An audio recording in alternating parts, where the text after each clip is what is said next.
मंत्रिमंडल के मेरे सहयोगी श्री पीयूष गोयल जी, श्री सोम प्रकाश जी, श्रीमती अनुप्रिया पटेल जी, इंडस्ट्री और एक्सपोर्ट से जुड़े सभी साथी, अन्य महानुभाव, देवी और सज्जनों, नए भारत में सिटीजन सेंट्रिक गवर्नेंस के जिस सफर पर देश बीते 8 वर्षों से चल रहा है, आज उस दिशा में एक और महत्वपूर्ण कदम उठाया गया है। देश को आज नया और आधुनिक वाणिज्य भवन और साथ ही निर्यात पोर्टल,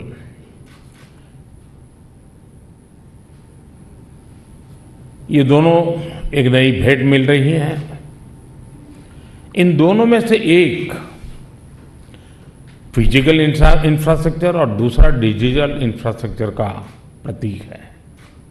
ये दोनों ट्रेड और कॉमर्स से जुड़ी हमारी गवर्नेंस में सकारात्मक बदलाव और आत्मनिर्भर भारत की हमारी एस्पिरेशंस को रिप्रेजेंट करते हैं। आप सभी को, ट्रेड और कॉमर्स से जुड़ी, एक्सपोर्ट से जुड़ी पूरी कम्युनिटी को और विशेष रूप से हमारे एमएसएमईज को भी आज के इस अवसर पर बहुत बहुत बधाई देता हूं।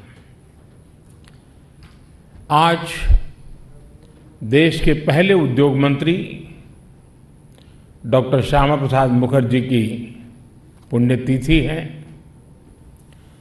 उनकी नीतियां, उनके निर्णय, उनके संकल्पों की सिद्धि स्वतंत्र भारत को दिशा देने में बहुत अहम रहे हैं। आज देश उन्हें अपनी विनम्र श्रद्धांजलि दे रहा है। साथियों, मुझे विश्वास है कि नए वाणिज्य भवन में आप एक नई प्रेरणा, एक नए संकल्प के साथ प्रवेश कर रहे हैं। ये संकल्प ईज ऑफ डूइंग बिजनेस का है और ईज ऑफ डूइंग बिजनेस के माध्यम से ईज ऑफ लिविंग का है। और इस दोनों के बीच की जो कड़ी है वो है ईज ऑफ एक्सेस, सरकार के साथ संवाद और सरकार की सुविधाओं के लिए एक्सेस में किसी को भी असुविधा न हो, ऐसा ईज ऑफ एक्सेस देश की प्राथमिकता है।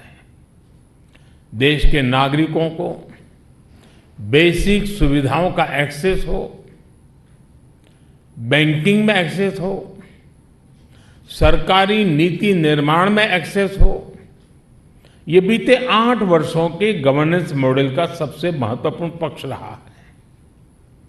भारत ने अपने इकोनॉमिक डेवलपमेंट के लिए जो नीतियां बनाई हैं, जो निर्णय लिए हैं, उसमें भी इसी विजन की झलक है। गांवों में, छोटे छोटे शहरों में मुद्रा योजना से बने करोड़ों एंटरप्रेन्योर्स हो, लाखों एसएमएसी पॉलिसी को और बैंक क्रेडिट के रूप में प्रोत्साहन हो, लाखों स्ट्रीट वेंडर्स को बैंक क्रेडिट की सुविधा हो, हजारों स्टार्टअप्स की ग्रोथ के लिए निरंतर प्रयास हो। इन सभी के पीछे जो मूल भावना रही है वो है ईज ऑफ एक्सेस। सरकार की योजनाओं का लाभ सभी तक पहुंचे, बिना भेदभाव पहुंचे, तभी सबका विकास संभव है। मुझे खुशी है कि ईज ऑफ एक्सेस और सबका विकास की भावना इस नए वाणिज्य भवन में भी दिखती है। साथियों, आप सभी लोगों में एक टर्म बड़ा प्रचलित है, एसओपी, यानी स्टैंडर्ड ऑपरेटिंग प्रोसीड्यूर्स, यानी काम करने का एक तय तरीका। पहले सरकारों का एसओपी समझा जाता था कि सरकार कोई प्रोजेक्ट शुरू करती थी, लेकिन वो तैयार कब होगा इसकी कोई गारंटी नहीं होती थी। राजनीति स्वार्थ के लिए घोषणाएं कर दी जाती थी। वो पूरी कब और कैसे होगी, इसको लेकर गंभीरता नहीं होती थी। इस धारणा को हमने कैसे बदला है, उसका भी ये भवन एक उदाहरण है। और जैसा अभी बताया गया, आज ये संयोग है कि 22 जून 2018 को इस भवन का शिलान्यास हुआ था और आज 23 जून 2022 लोकार्पण हो रहा है। इस बीच में कोरोना के कारण अनेक अड़चनें भी आई, लेकिन इन सबके बावजूद भी जो संकल्प लिया था वो आज सिद्धि के रूप में हमारे सामने प्रस्तुत है। यानी ये नए भारत का नया एसओपी है, जिसका शिलान्यास होगा उसी दिन उसके उद्घाटन की टाइमलाइन पर ईमानदारी से काम शुरू हो जाता है। यहां दिल्ली में ही बीते सालों में ऐसे अनेक उदाहरण आपको मिलेंगे। अभी कुछ दिन पहले मुझे प्रगति मैदान के पास इंटीग्रेटेड ट्रांजिट कॉरिडोर के लोकार्पण का अवसर मिला है। सरकार के प्रोजेक्ट्स बरसों तक लटके नहीं, समय पर पूरे हों, सरकार की योजनाएं अपने लक्ष्यों तक पहुंचे, तभी देश के टैक्स पेयर का सम्मान है। और अब तो पीएम गति शक्ति नेशनल मास्टर प्लान के रूप में हमारे पास एक आधुनिक प्लेटफॉर्म भी है।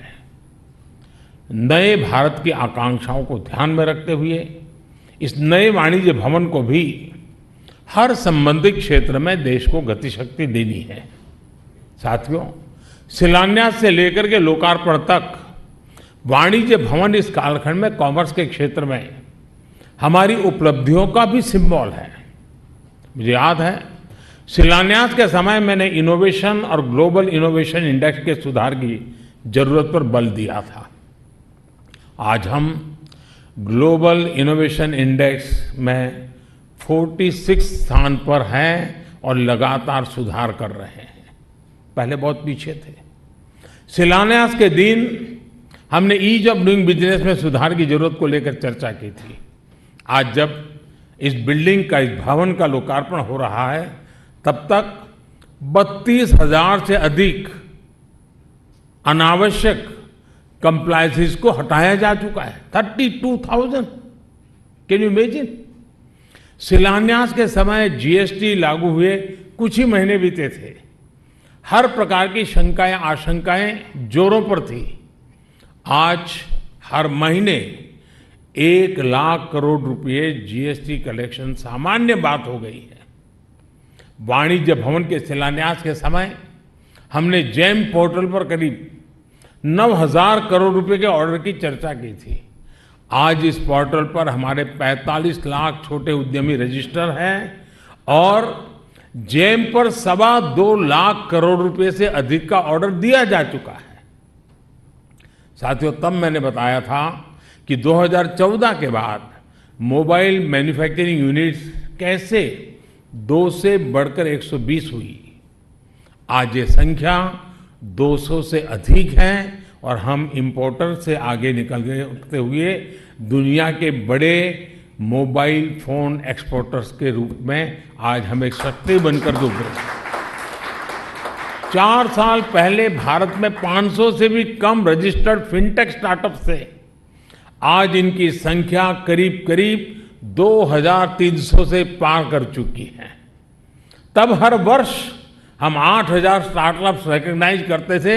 आज ये संख्या 15,000 से ऊपर जा रही है। लक्ष्य तय करके ईमानदार प्रयासों से 100 साल की वैश्विक महामारी के बावजूद हमने इतना कुछ हासिल किया है।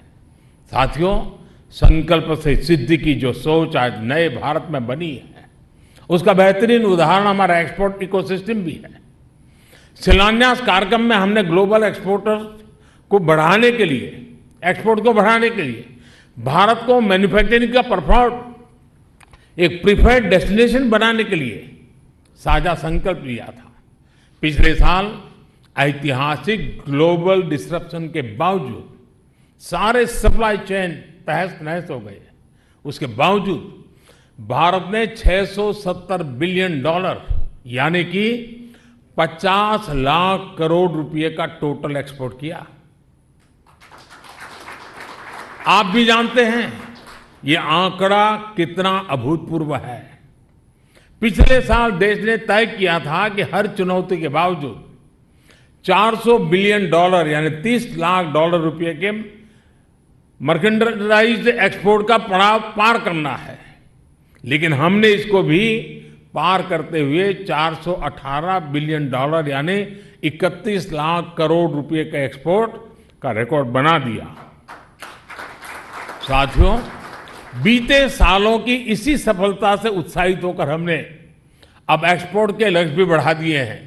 उनकी प्राप्ति के लिए अपने प्रयास भी दोगुने किए हैं। ये जो नए टारगेट्स हैं उन्हें प्राप्त करने के लिए सभी का कलेक्टिव एफर्ट बहुत आवश्यक है। यहां इंडस्ट्री, एक्सपोर्टर्स और एक्सपोर्ट प्रमोशन काउंसिल के सदस्य भी मौजूद हैं। मेरा आपसे भी आग्रह है कि आप अपने स्तर पर भी एक्सपोर्ट के शॉर्ट टर्म ही नहीं बल्कि लॉन्ग टर्म टारगेट सेट करें। टारगेट ही नहीं बल्कि वहां पहुंचने का रास्ता क्या हो, सरकार कैसे मदद कर सकती है, इस पर भी हम मिलकर के काम करें, ये बहुत आवश्यक है। साथियों, national import export yearly analysis of trade यानी निर्यात प्लेटफॉर्म इसी दिशा में उठाया गया एक कदम है। इसमें एक्सपोर्टर्स, सरकार के अलग अलग डिपार्टमेंट्स, राज्य सरकारें, सभी स्टेक होल्डर्स के लिए जरूरी रियल टाइम डेटा तक सभी की पहुंच होगी। इससे कई साइलोस को तोड़ने में मदद मिलेगी और जो हमारी इंडस्ट्री है, हमारे निर्यातक हैं, उनको जरूरी फैसले लेने में मदद मिलेगी। इस पोर्टल से दुनिया के 200 से अधिक देशों में निर्यात होने वाले 30 से अधिक कमोडिटी ग्रुप से जुड़ी जरूरी जानकारी आप सबको उपलब्ध होगी। इस पर आने वाले समय में जिलावार एक्सपोर्ट से जुड़ी जानकारियां भी मिलेगी और वन डिस्ट्रिक्ट वन प्रोडक्ट का जो मिशन मोड में काम हो रहा है वो अल्टीमेटली यहां भी जुड़ने वाला है। इससे जिलों को एक्सपोर्ट के अहम सेंटर बनाने के प्रयासों को भी बल मिलेगा। मुझे विश्वास है कि पोर्टल देश के राज्यों में एक्सपोर्ट के क्षेत्र में स्वस्थ स्पर्धा को प्रमोट करने में भी मदद करेगा। हम राज्यों के बीच में एक हेल्दी कंपटीशन चाहते हैं। कौन राज्य कितना ज्यादा एक्सपोर्ट करता है, कितने ज्यादा डेस्टिनेशन को कवर करता है, कितनी ज्यादा विविधताओं को एक्सपोर्ट करता है। साथियों, अलग अलग देशों की विकास यात्रा का अध्ययन करें तो ये बात कॉमन दिखती है कि उन देशों की प्रगति तभी हुई जब उनका एक्सपोर्ट बढ़ा। यानी विकासशील देश से विकसित देश बनने में एक्सपोर्ट की बहुत बड़ी भूमिका होती है। इससे रोजगार के भी अवसर बढ़ते हैं, स्वरोजगार के भी अवसर बढ़ते हैं। पिछले 8 वर्षों में भारत भी अपना एक्सपोर्ट लगातार बढ़ा रहा है, एक्सपोर्ट से जुड़े लक्ष्यों को प्राप्त कर रहा है। एक्सपोर्ट बढ़ाने के लिए बेहतर पॉलिसीज हो, प्रोसेस को आसान करना हो, प्रोडक्ट्स को नए बाजार में ले जाना हो, इन सब ने इसमें बहुत मदद की है। और अब हम लॉजिस्टिक सपोर्ट पर भी उतना ही फोकस कर रहे हैं ताकि हमारे एक्सपोर्टर्स को हर काम कॉस्ट इफेक्टिव बने। आप भी जानते हैं कि पीएलआई स्कीम कैसे मैन्युफैक्चरिंग बढ़ाने में मदद कर रही है। हमारे एक्सपोर्ट साथियों के फीडबैक के आधार पर जो नीतिगत बदलाव हुए हैं उनसे भी बहुत सहायता हुई है। आज सरकार का हर मंत्रालय, हर विभाग whole of the government approach के साथ एक्सपोर्ट बढ़ाने की प्राथमिकता दे रहा है। एमएसएमई मंत्रालय हो या फिर विदेश मंत्रालय, कृषि हो या कॉमर्स, सभी एक साझा लक्ष्य के लिए साझा प्रयास कर रहे हैं। हम देख रहे हैं कि हमारे एक्सपोर्ट में बहुत बड़ी संख्या इंजीनियरिंग गुड्स की होती है। इसका एक्सपोर्ट बढ़ाने में विशेषकर एमएसएमई सेक्टर की अहम भूमिका रही है। हम ये भी देख रहे हैं कि कैसे देश के नए नए क्षेत्रों से एक्सपोर्ट बढ़ रहा है। कितने ही एस्पिरेशनल डिस्ट्रिक्ट से भी अब निर्यात कई गुना बढ़ गया है। कॉटन और हैंडलूम प्रोडक्ट का एक्सपोर्ट 55% तक बढ़ना ये दिखाता है कि ग्रास रूट लेवल पर किस तरह काम हो रहा है। सरकार वोकल फॉर लोकल अभियान, वन डिस्ट्रिक्ट वन प्रोडक्ट योजना के जरिए जो स्थानीय उत्पादों पर बल दे रही है, उसने भी एक्सपोर्ट बढ़ाने में मदद की है। अब दुनिया के नए नए देशों में, नए नए डेस्टिनेशन में हमारे अनेक प्रोडक्ट्स पहली बार निर्यात किए जा रहे हैं। अब हमारा लोकल सही अर्थ में ग्लोबल बनने की दिशा में तेज गति से आगे बढ़ रहा है। अब देखिए, सीताभोग मिठाई और नारकेल नारू यानी नारियल और गुड़ से बने लड्डू का पहला कंसाइनमेंट बहरीन एक्सपोर्ट किया गया है। नागालैंड की फ्रेश किंग चिली लंदन के बाजार में जा रही है, तो असम के फ्रेश बर्मीज ग्रेप्स दुबई के लिए एक्सपोर्ट किए गए हैं। छत्तीसगढ़ के हमारे आदिवासी भाई बहनों की वन उपज महुआ फूलों के उत्पाद फ्रांस, तो कारगिल की खुमानी दुबई एक्सपोर्ट हुई है। अरबुआ, बेलाइस, बरमुडा, ग्रेनाडा और स्विट्जरलैंड जैसे नए बाजारों में हैंडलूम से जुड़े उत्पाद भेजे गए हैं।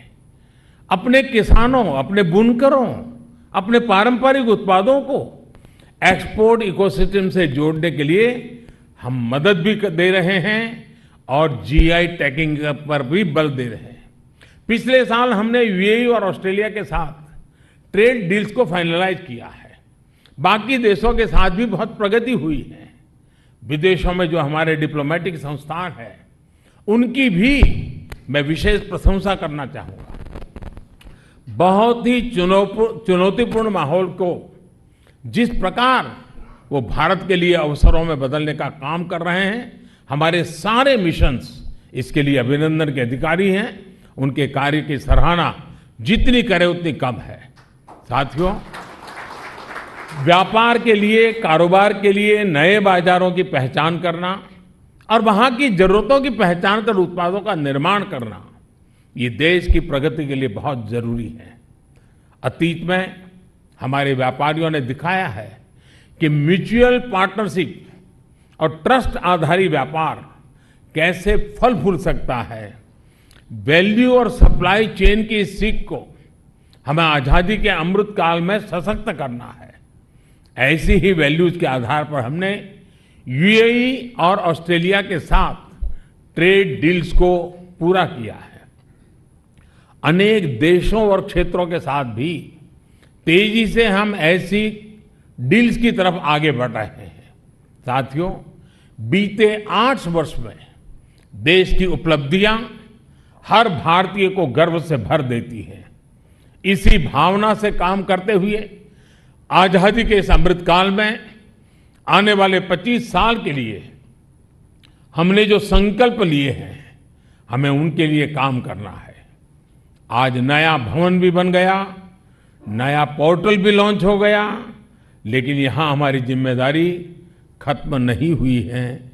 एक प्रकार से नए संकल्पों के साथ, नई ऊर्जा के साथ, नए अचीवमेंट के लिए तेज गति से चलने का काम आरंभ हो रहा है। मैं हर डिपार्टमेंट से भी आग्रह करूंगा कि अभी तक जो पोर्टल और जो प्लेटफॉर्म्स हमने बनाए हैं, उनकी परफॉर्मेंस का समय समय पर आकलन होना चाहिए। जिन लक्ष्यों के साथ हमने ये टूल्स विकसित किए हैं, वो कितने पूरे हो पा रहे हैं और अगर कहीं समस्या है तो उसका समाधान हो, इसके लिए प्रयास होना चाहिए। मेरा इंडस्ट्री के साथियों से, निर्यातकों से भी आग्रह है कि आप खुल करके अपनी बात सरकार के सामने रखें, इनोवेटिव सुझाव लेकर के आए, सॉल्यूशंस लेकर के आए। हम मिलकर के समाधान खोजना चाहते हैं। आप निर्यातक पोर्टल पर जाएं और बताएं कि इसमें क्या जोड़ा जा सकता है, क्या हटाया जा सकता है। जिला स्तर पर निर्यात को बढ़ाने के लिए क्या प्रावधान किए जा सकते हैं। हमें डिस्ट्रिक्ट लेवल पर हेल्दी कंपटीशन एक्सपोर्ट की दुनिया में लानी है। हमारे मैन्युफैक्चरर के बीच में भी zero defect, zero effect on the world class packaging, ये कंपटीशन हमको लानी है। मैं चाहूंगा कि सबके इनपुट से, सभी के सुझावों से, यानी सबका प्रयास से ही हम अपने विराट संकल्पों को सिद्ध कर सकते हैं। एक बार फिर आप सभी को नए भवन की बधाई और इस शुभ कार्य में मुझे शरीक होने के लिए निमंत्रित किया, इसके लिए भी मैं विभाग का बहुत बहुत आभारी हूं। बहुत बहुत धन्यवाद, बहुत बहुत शुभकामनाएं।